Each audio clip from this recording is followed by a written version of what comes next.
এই দেখেন পা দেখেন, বিশাল লম্বা তার পা, বডিটা অনেক লম্বা হয়। আপনারা অনেকেই আমাদের কাছে লাইজ্জা মুরগ চান, আমি আপনাদেরকে এই লাইজ্জা মুরগটা দেখাই, তাহলে বুঝবেন যে লাইজ্জা মুরগটা কেমন হয়। আসেন দেখেন, ওর বডি কিন্তু ছোট। লাইজ্জার মুরগ অনেক ওয়েট হয়, 4.5 কেজি পর্যন্ত আমরা আপনার পাইছি। এটা দেখা যায় ছোট, দেখেন লেজ নাই। কত আছে, কত? 700।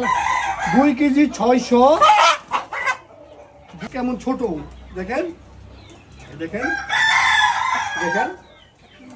লাইজ্জার একটা বৈশিষ্ট্য হচ্ছে আপনার পা থাকে লম্বা লম্বা, দেখেন পা কেমন লম্বা, দেখেন বডিটা গুলগাল হয়। এই দেখেন, দেখুন দেখুন, ওর ওয়েট 2 কেজি 650 গ্রাম। এরকম লাইজ্জা মুরগ যারা সংগ্রহ চান করতে, আমাদের পেজ পাহাড়ের পণ্যতে মেসেজ দিবেন। আমাদের কাছে প্রতিদিনই আপনার এরকম মুরগি